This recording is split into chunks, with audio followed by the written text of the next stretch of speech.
আসসালামু আলাইকুম ওয়া রাহমাতুল্লাহি ওয়া বারাকাতুহু। আলহামদুলিল্লাহি রাব্বিল আলামিন ওয়াস সালাতু ওয়াস সালামু আলা আশরাফিল আমবিয়াই ওয়াল মুরসালিন। قال الله سبحانه وتعالى في قرآنه المجيد وفرقانه الحميد أعوذ بالله من الشيطان الرجيم بسم الله الرحمن الرحيم إن الدين عند الله الإسلام। সবাই দুরূদ শরীফ পাঠ করি। আল্লাহুম্মা সাল্লি আলা সাইয়্যিদিনা ওয়া নাবিয়িনা ওয়া শাফিঈনা ওয়া হাবিবিনা মাওলানা মুহাম্মদ সাল্লাল্লাহু আলাইহি ওয়া আলা আলিহি ওয়া সাহবিহি ওয়া বারাকা সাল্লাম। ইসলামী আন্দোলন বাংলাদেশ যশোর জেলা শাখার অন্তর্গত অভয়নগর উপজেলার আওতাধীন ৭ নং সুবর্ণা ইউনিয়ন এবং ৮ নং সিদ্ধিবাসা ইউনিয়ন শাখার আয়োজনে ব্যবস্থাপনায় আজকের গুরুত্বপূর্ণ গণসমাবেশে উপস্থিত ইসলামী আন্দোলন বাংলাদেশ কেন্দ্রীয় সাংগঠনিক বিভাগ খুলনা বিভাগের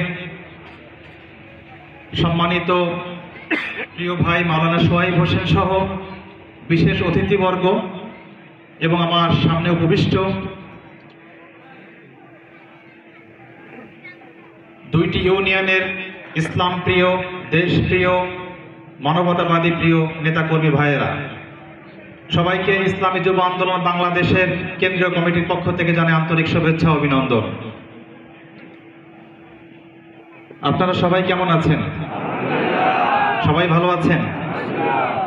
আসলে আপনাদের সামনে খুব ইনফর্মাল অনানুষ্ঠানিক কিছু কথাবার্তা বলতে আসছি।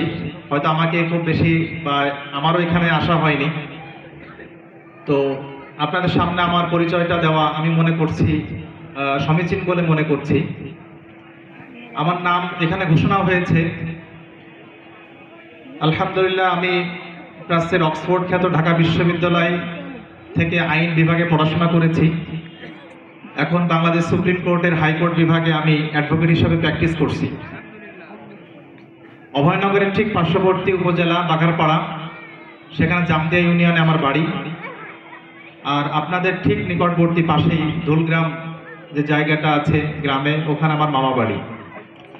সেই হিসাবে আপনাদের সাথে আমার আত্মার বন্ধন বা পাশাপাশি থাকার যে একটা প্রয়াস ইনশাআল্লাহ এখন আছে, ইনশাআল্লাহ সামনেও থাকবে।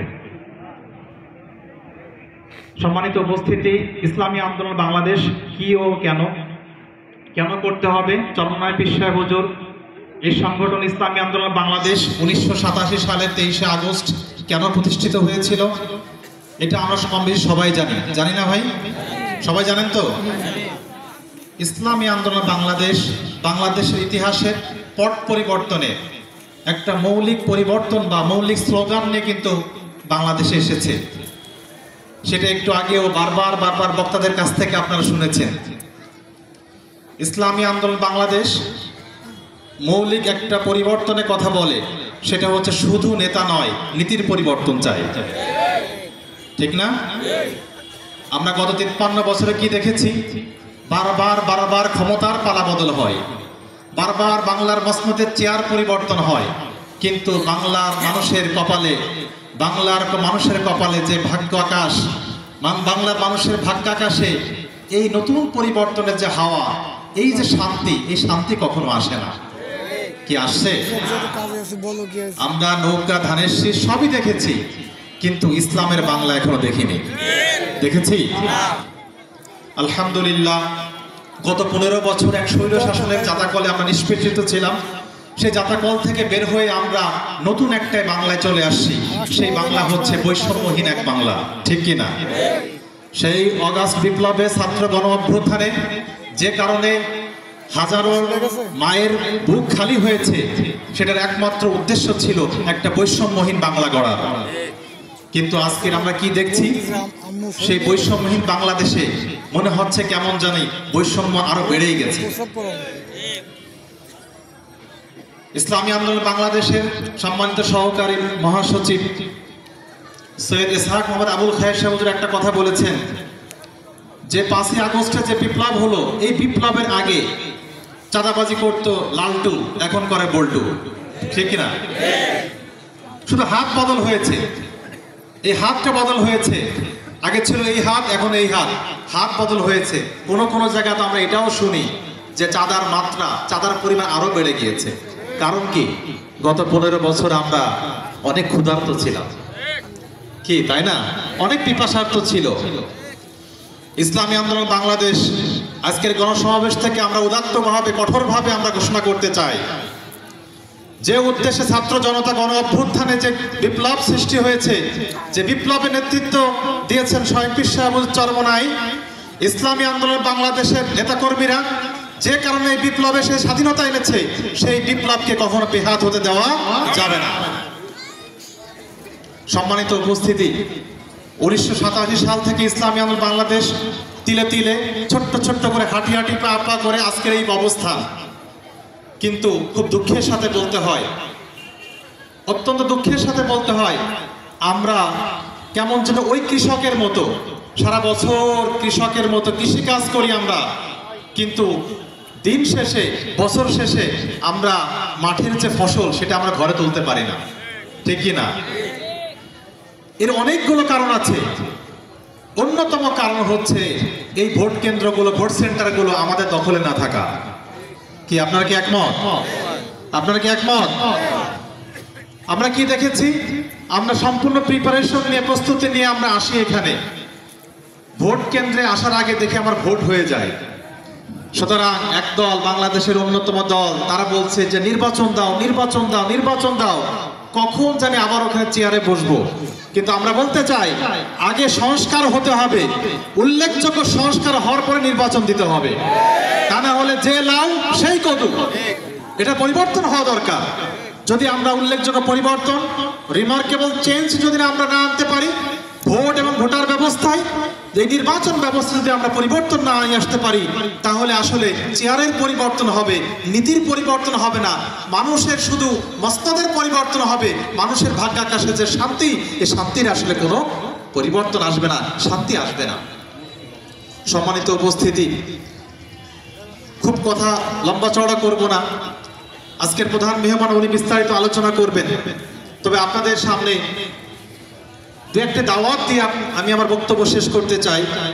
1 নম্বর দাওয়াত হচ্ছে এটা, ইসলামী আন্দোলন বাংলাদেশের অন্যতম সহযোগী সংগঠন ইসলামী আইনজীবী পরিষদ। আপনারা কি নাম জানেন তো?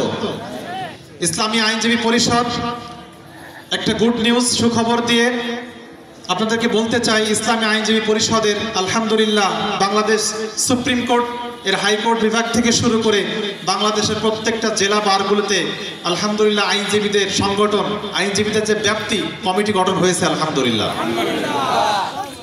সুতরাং আপনারা হীনমন্যতার শিকার হবেন না।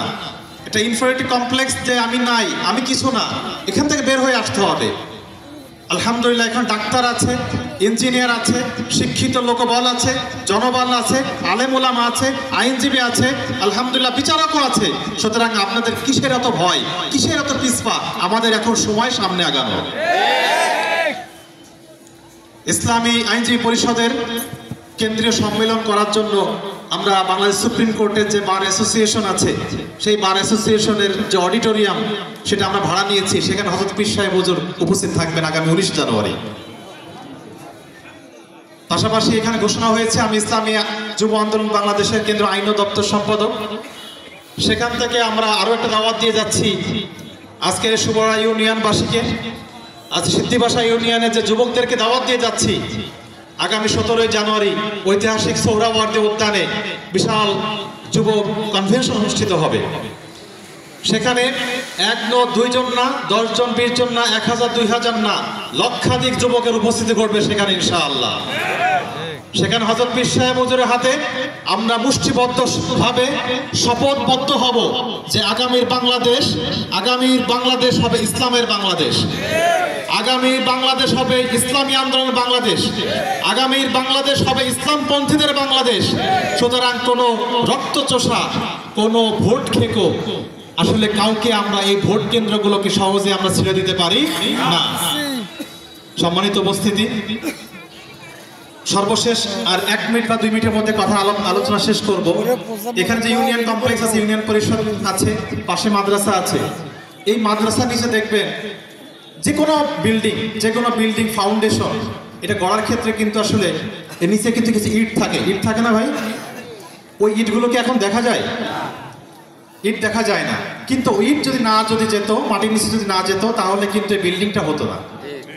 সুতরাং আজকে আমরা যারা আন্দোলন করছি, হয়তো আগামীতে আমরা হয়তো ইসলামী রাষ্ট্র ক্ষমতায় নাও দেখতে পারি, ইসলামী খেলাফত ব্যবস্থা আমরা নাও দেখতে পারি, কিন্তু আমরা আজকে থেকে ইট হয়ে যাব, আমরা ইট হব, আমরা ফাউন্ডেশন হব।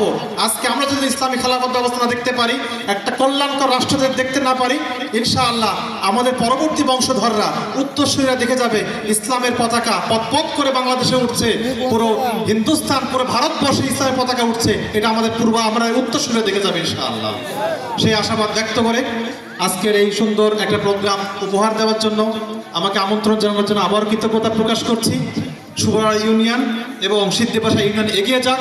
আল্লাহ তাআলা ইসলামী আন্দোলন সহ সহযোগী সকল সংগঠনকে কবুল করুক। আল্লাহ তাআলা এখানে ইসলামী আন্দোলন বাংলাদেশ সহ ইসলাম ধর্মী বাইরে গিয়ে যত ধর্মাবলম্বী এখানে আছে সকলকেই আল্লাহ তাআলা যেন ন্যায় ও কল্যাণের সমস্ত দান করেন। ওয়া আখিরু দাওয়ানা আলহামদুলিল্লাহি রাব্বিল আলামিন। আসসালামু আলাইকুম ওয়া রাহমাতুল্লাহ।